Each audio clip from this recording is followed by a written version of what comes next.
Hey guys, welcome back to the channel. Today we're going to be sharing some surprising things about the Faroe Islands.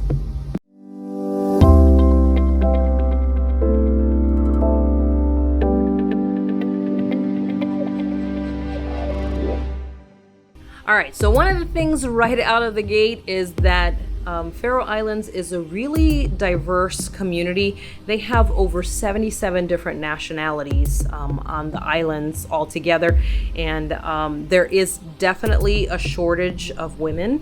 There are many more men compared to women, and they're actually asking women from other countries to come in because there's just it makes it a lot more challenging for men who are looking to get married and such. It's easier to get to than you expected. It used to be very difficult to get to the Faroe Islands, but you can take a ferry, which is interesting depending on where you're coming from. But you can also now fly in from Edinburgh, Reykjavic, or Copenhagen on Atlantic Airways, which is the government subsidized airline. And then you can fly right into Vagar Airport. It's an incredible sight flying in there, absolutely beautiful.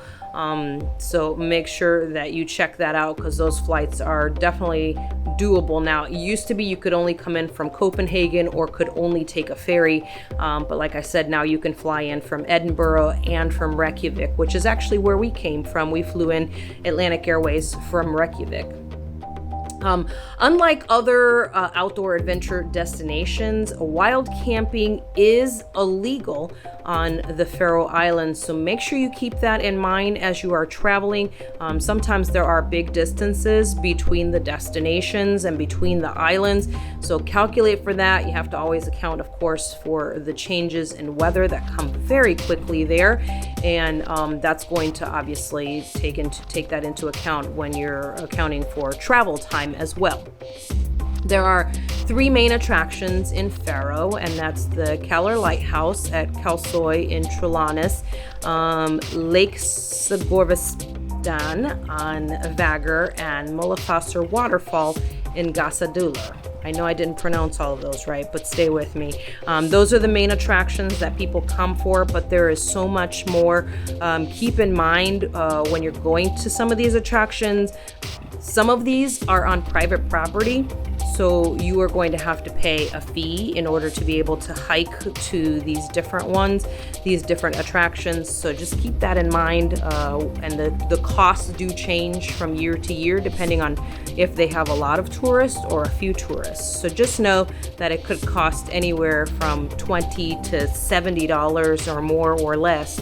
It just depends on the landowner, and they make those changes as they wish because, of course, it is their property. The next one is that Faroe Islands is not a Schengen zone. So this is great for those who are seeking a spot to rest in between Schengen visits, which was really one of the reasons why we did look at Faroe Islands, is because they were not a Schengen zone.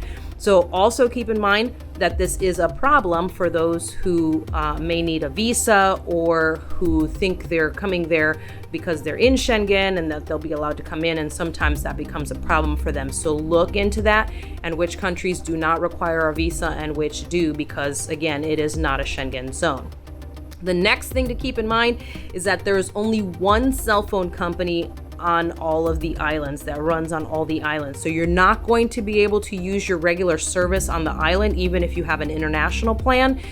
You are going to have to buy a SIM card there at the airport. Now, the phone company on the Faroe Islands is owned by Vodafone. So if you do have a Vodafone SIM card, which we came to the islands with a Vodafone SIM card, we were able to use our phones just like normal, and had no trouble with service at all.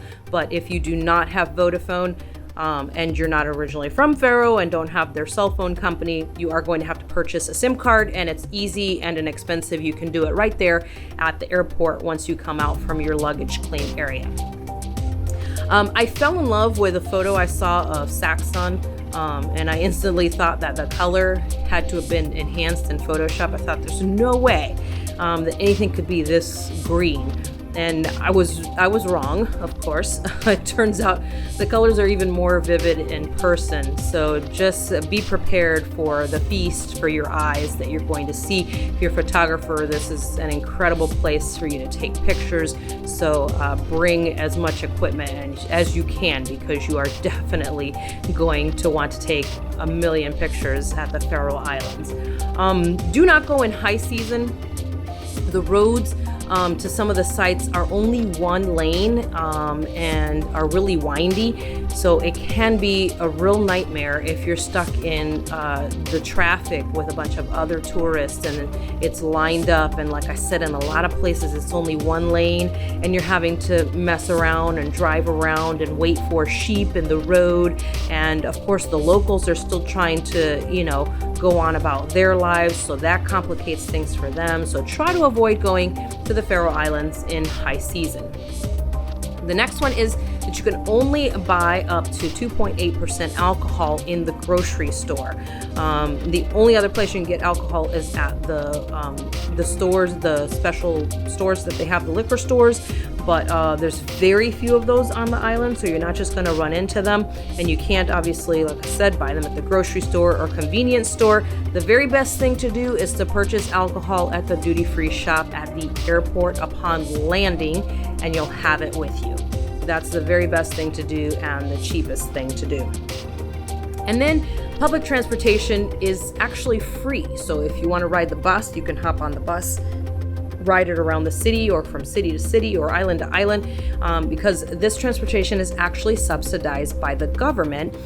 The same as the public transportation is free. If you wanted to do helicopter ride from an island to an island, it's actually very reasonable fare, because again, this is also subsidized by the government, as well as the airline Atlantic Airways, which I mentioned earlier, also flying in to the island. So I hope that these tips help you out. These are some really interesting things that we found on the Faroe Islands, on these beautiful islands from our visit there. We hope you enjoy your time. We hope this helps you on your visit, and make sure you like, comment, and don't forget to subscribe to the channel. We'll see you on our next trip.